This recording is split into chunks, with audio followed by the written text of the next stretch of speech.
Bapak-bapak, Ibu-ibu, sebelumnya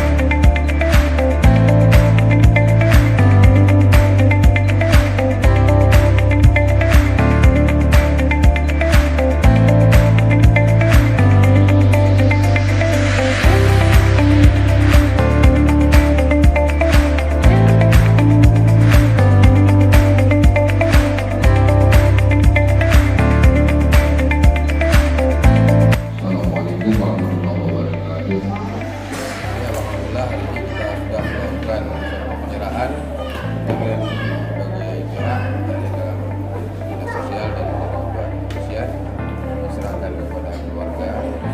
Inilah keadaannya sekarang kan.